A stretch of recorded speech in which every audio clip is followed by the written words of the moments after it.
Hello everyone. तो आज हम लोग देखेंगे लाइट चैप्टर का लेक्चर नंबर 4। यहाँ पे हम लोग पहले समझेंगे कि एक प्लेन मिरर से किस तरह से इमेज का फॉर्मेशन होता है थ्रू अ रे डायग्राम। रे डायग्राम के थ्रू हम लोग समझेंगे कि प्लेन मिरर में ना किस तरह से इमेज बनता है। ठीक है, तो चलिए देखते हैं इसको। ओके, तो अब हम लोग देखेंगे image form by plane mirror और उसका रे डायग्राम देखने वाले हैं। रे डायग्राम क्या होता है, तो रेज किस तरह से कटेगा ना, रेज देखने वाले कि रेज एक्चुअली में कैसे कटता है प्लेन मिरर के केस में और किस तरह से डायग्राम बनता है। ठीक है, तो अभी हम प्लेन मिरर एक लेंगे। प्लेन मिरर देखो कुछ नहीं है, एक लाइन खींच करके इस तरह से और एक एरो बना दो इस तरह से। अब ये ऑब्लिक जो हम बनाए हैं ना ऐसे एरो, इसका मतलब ये है कि लाइट इधर से इंसिडेंट करेगा, इधर से इंसिडेंट नहीं कर सकता है। ठीक है, ये स्मूथ सरफेस है, ये बनाने का तरीका है। ठीक है, प्लेन मिरर का। अब देखो, अब यहाँ पे दो केस लेंगे। एक हम लोग पॉइंट साइज का ऑब्जेक्ट लेंगे, है ना, point size object. Point size object का मतलब हुआ एकदम छोटा सा, एकदम पॉइंट साइज का। ठीक है, तो ये हमारा पॉइंट साइज का ऑब्जेक्ट हो गया। अब यहां से देखो दो रेज, हम लोग कोई भी रे डायग्राम बनाते हैं ना तो दो रे लेते हैं। ठीक है, तो एक रे हम लोग यहां से बनाएंगे इस तरह से, ये एक रे हम बना लिए। ठीक है, अब ये गया तो इंसिडेंट किया तो इस तरह से रिफ्लेक्शन भी होगा, इसका रिफ्लेक्टेड रे भी आएगा। अब यहां से एक नॉर्मल ड्रॉ करेंगे। अब देखो ये जो आई है और ये आर है, दोनों इक्वल होगा। ठीक है, ये एंगल ऑफ इंसिडेंस है, ये एंगल ऑफ रिफ्लेक्शन है, दोनों इक्वल होगा। एक और रे लाएंगे। ठीक है, दो रे एटलीस्ट लाना है, फिर इसको हम यहाँ पे ले जाएंगे। ठीक है ना, ये सीधा ले जाना है और ये फिर से ये ऐसे जाएगा। ठीक है, फिर यहाँ पे भी हम नॉर्मल एक लाइन बनाएंगे। ठीक है, और यहाँ पे भी ये आई और आर इक्वल होगा। अब क्या करते हैं, देखो ये लाइट रे ना कभी मैच करेगा ही नहीं। ठीक है, ये लाइट रे आगे बढ़ते जाएगा, कभी भी इधर मीट नहीं करेगा। ठीक है, यहां से हम इसको देखेंगे, यहां मेरा आई है, सपोज दैट ये मेरा आई हो गया। अब ध्यान से देखो, ये लाइट रे ना आगे वर्चुअली इस जगह पे जाकर के कहीं पे ये दोनों लाइट रे मीट करेगा। ठीक है, इस जगह पे जाकर के मीट करेगा। तो ये मेरा इमेज बना और ये मेरा ऑब्जेक्ट था। तो इस तरह से जो है ना, ये डिस्टेंस दोनों इक्वल होता है और ये ऑब्जेक्ट का इमेज इस साइड बनता है। ठीक है, मिरर के उस साइड। तो ये वर्चुअल इमेज है। तो ये पॉइंट साइज वाला केस था। अब हम लोग दूसरा केस देखते हैं जो कि है एक्सटेंडेड ऑब्जेक्ट का या फिर फाइनाइट ऑब्जेक्ट का। ठीक है, तो इस केस में फिर से हम लोग एक प्लेन मिरर लेंगे। इस साइड नॉर्मल, ये तुम्हारा ये इधर स्मूथ सरफेस होगा और इधर रफ सरफेस होगा। ऑब्लिक लाइन से रफ सरफेस को रिप्रेजेंट करते हैं ना। थोड़ा सा इसको इरेज कर दे रहे हैं ताकि अच्छे से बन सके। ओके, अब देखो क्या करना है यहाँ पे। एक्सटेंडेड ऑब्जेक्ट का मतलब होता है ना कि थोड़ा सा बड़ा साइज का ऑब्जेक्ट। तो हम इतना बड़ा साइज का ऑब्जेक्ट हम ले लिए, है ना। इसके बाद क्या करेंगे, यहां से इस तरह से लाइट रे लाएंगे, एक सीधा लाइट रे लाना है। ठीक है, अब ये सीधा लाइट रे गया तो नॉर्मल जब जाता है ना तो नॉर्मल ही रिटर्न हो जाता है, ये ध्यान में रखना है। दूसरा लाइट रे आया इस तरह से, ये गया और इस तरह से रिटर्न बैक हो गया। ठीक है, ये लेकिन रिटर्न बैक नहीं होगा। ठीक है, ये रिटर्न बैक इस डायरेक्शन में नहीं होगा क्योंकि नॉर्मल है नहीं, तो ये कुछ एंगल बना करके ऐसे रिफ्लेक्ट होगा। ठीक है, फिर यहाँ पे नॉर्मल बना देना है और ये आई और ये आर एंगल इक्वल होगा। अब ये देखो, ये वाला काम हो गया मेरा। इसके बाद इस पॉइंट से एक लेंगे, एक यहाँ से एक यहाँ से। तो यहाँ से भी हम इसको थोड़ा और बड़ा कर दे रहे हैं और यहाँ से एक लाइट रे लाएंगे इस तरह से और ये फिर से ये रिटर्न बैक हो जाएगा क्योंकि नॉर्मल है। दूसरा लाइट रे हम यहाँ से लाएंगे ऐसे और फिर ये ऐसे रिटर्न बैक हो जाएगा। यहाँ पे भी इसी तरह से लाइट रे हम लोग नॉर्मल आई और आर बना दे रहे हैं, एंगल ऑफ इंसिडेंस और एंगल ऑफ रिफ्लेक्शन। अब इस साइड पे आते हैं। ठीक है, इस साइड क्या करना है ना, यहाँ से ऐसे एरो लाइन ऐसे ऐसे सीधा लाना है, एरो डॉटेड लाइन से। ठीक है, डॉटेड लाइन हम लाएंगे और यहाँ से ये वाला लाएंगे। देखो इस जगह पे ये मीट किया। ठीक है, वैसे ही इस ये वाले लाइट से भी लाना है, यहाँ से ऐसे लाना है और ये वाला यहाँ से लाएंगे तो यहाँ पे मीट करेगा, है ना। थोड़ा टेढ़ा हो गया है। अब ये देखो, यहाँ पे जो ये बना, यही मेरा इमेज बनता है। ये इमेज हमको दिखेगा। ये ऑब्जेक्ट था, ऑब्जेक्ट को से रिप्रेजेंट करेंगे, इमेज को आई से रिप्रेजेंट करेंगे। तो ये हमारा रे डायग्राम का केस था। ठीक है, अब आगे देखेंगे।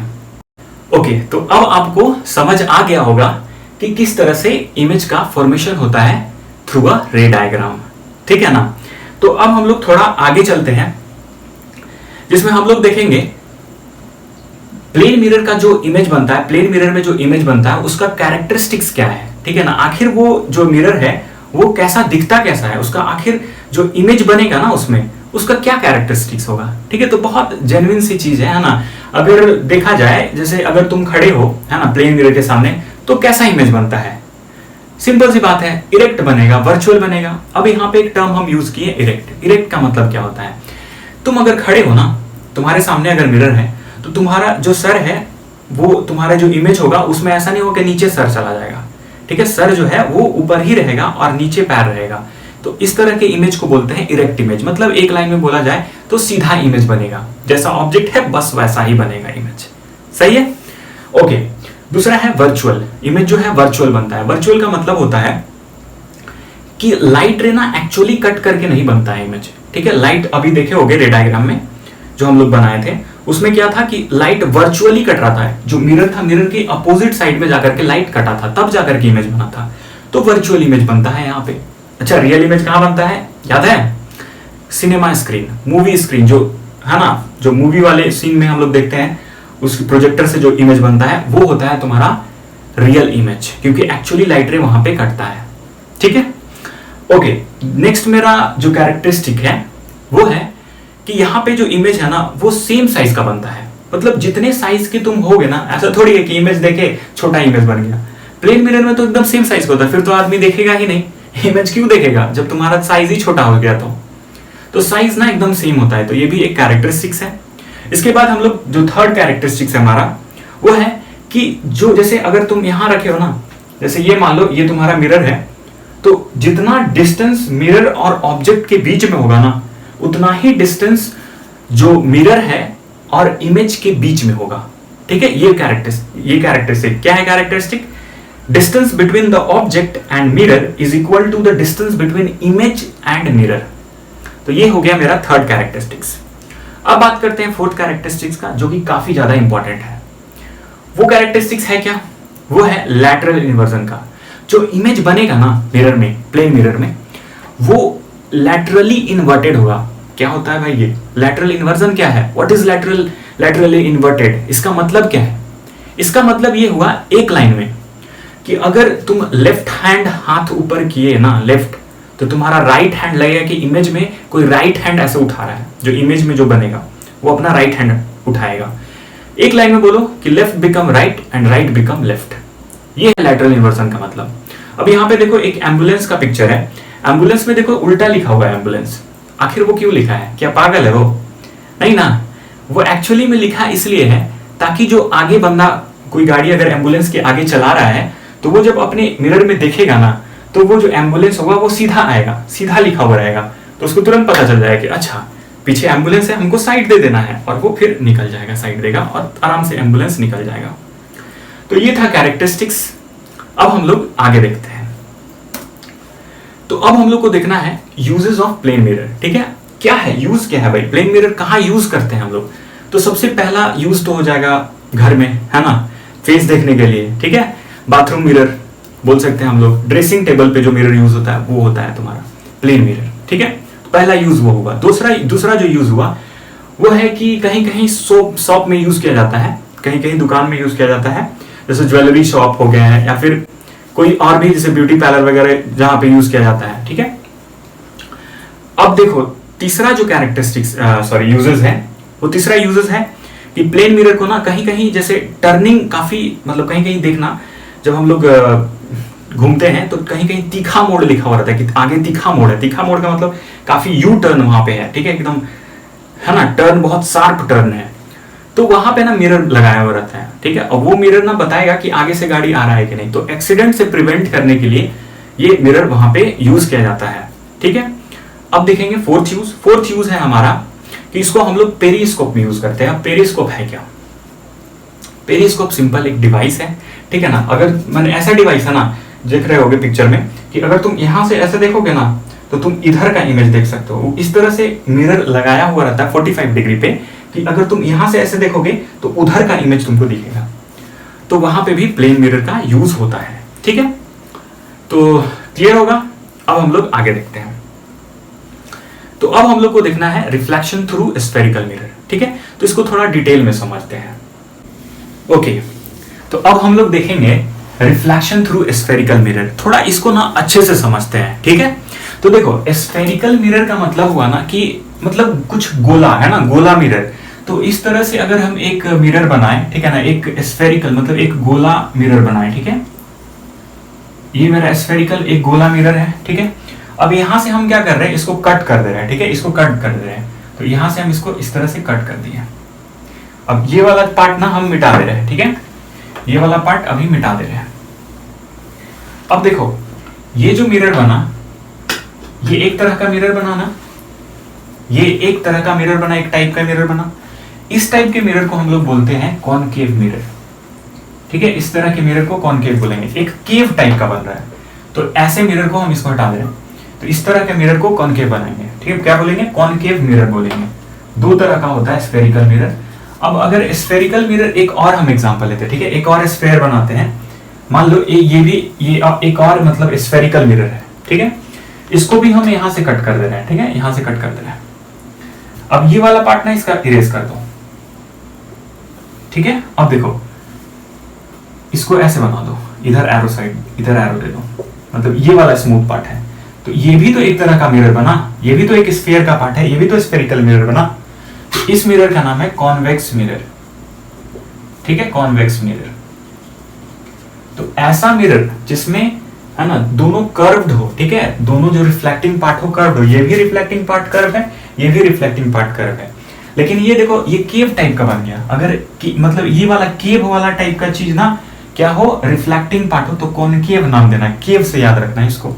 और कॉन्वेक्स में क्या याद रखना है, जैसे चम्मच होता है ना, स्पून, स्पून अगर ऐसे है, ऐसे स्पून है, इधर से हम चेहरा देख रहे हैं तो कॉनकेव हुआ। अगर हम ऐसे देख रहे हैं ना, ऐसे चेहरा देख रहे हैं ये वाला केस में, तो ये कन्वेक्स हुआ, ठीक है। इधर से चेहरा देखेंगे स्पून का तो कॉन्वेक्स ये मिरर काम करेगा, ठीक है।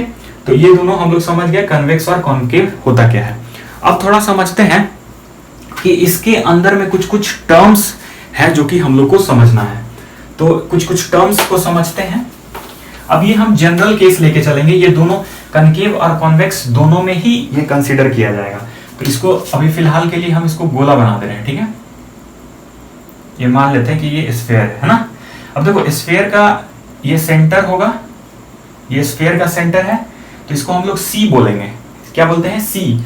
और इसको कैपिटल सी से रिप्रेजेंट करते हैं और बोलते क्या है, इसको सेंटर ऑफ कर्वेचर बोलते हैं ना, सेंटर ऑफ कर्वेचर बोलेंगे। अब देखो, ये जो मिरर है यहां से लेके यहां तक, ठीक है, यहां तक ये जो मिरर है, इसका मिड पॉइंट तो ये है, तो मिड पॉइंट को हम पोल बोल देंगे। क्या बोलेंगे, पोल। इसको पी से रिप्रेजेंट करते हैं ना, कैपिटल पी से। अब सेंटर ऑफ कर्वेचर और पोल से एक लाइन खींच दो सीधा, ठीक है, इस तरह से हम सीधा एक लाइन खींच दिए। तो ये लाइन जो बनाना, इसको बोलते हैं प्रिंसिपल एक्सिस। क्या बोलेंगे, प्रिंसिपल एक्सिस। क्लियर है। अब देखो, पोल और सी, पोल और सी सेंटर ऑफ कर्वेचर के बीच में एकदम इक्वल मिड पॉइंट पे एक पॉइंट होता है जिसको बोलते हैं फोकस। पोल और सेंटर ऑफ कर्वेचर के बीच में क्या होता है, फोकस होता है ना। अब एक दो टर्म और समझते हैं, 2 से 3 टर्म और समझेंगे। ये जो पोल है ना, पोल से लेके फोकस तक के डिस्टेंस को बोलते हैं फोकल लेंथ। स्मॉल एफ से रिप्रेजेंट करेंगे और इसको बोलेंगे फोकल लेंथ। बहुत इंपॉर्टेंट है, ये सब याद रखना है। और ये सी से लेके पोल तक का जो डिस्टेंस है ना, इसको बोलते हैं रेडियस ऑफ कर्वेचर, ठीक है। आर से रिप्रेजेंट किया जाता है और बोलते हैं इसको radius of curvature.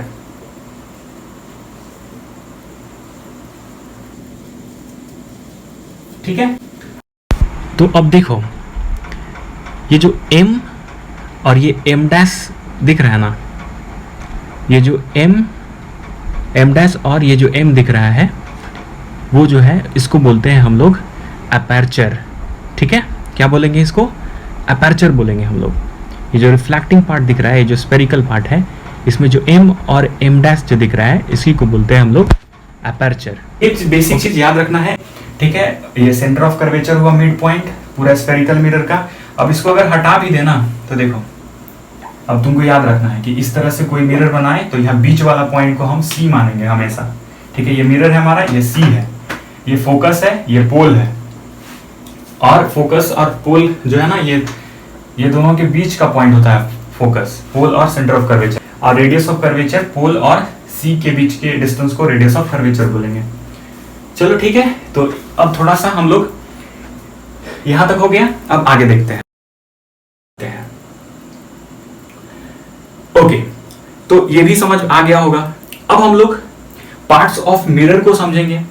Parts of mirror भी हम बता ही दिए हैं, वो जो तुम देखे ना वो सब पार्ट्स ऑफ मिरर ही तो है, जिसमें सबसे पहला है प्रिंसिपल एक्सिस। प्रिंसिपल एक्सिस होता क्या है, तो देखो पीछे हम लोग देखे थे, अब हमको लगता है कि बताने का कोई जरूरत नहीं है, ठीक है। फिर भी डेफिनेशन एक बार देख लो और इसको रेफर करना, ठीक है। प्रिंसिपल एक्सिस क्या होता है, जो ऑप्टिकल्स, जो ये तुम्हारा पोल था और वो सेंटर ऑफ कर्वेचर, उससे जो लाइन खींचेंगे ना, वो लाइन जो होता है उसी को प्रिंसिपल एक्सिस बोलते हैं। मतलब the line joining the pole and the centre of curvature is called principal axis, ठीक है। इसके बाद आता है पोल। पोल क्या होता है, तो पोल जो है वो मिड पॉइंट है, किसका, मिरर का, ठीक है। वो जो कर्व मिरर है, कनकेव या फिर कॉन्वेक्स, उसका जो मिड पॉइंट होगा ना, उसको हम लोग बोलेंगे पोल, जिसको कैपिटल पी से रिप्रेजेंट किया जाता है।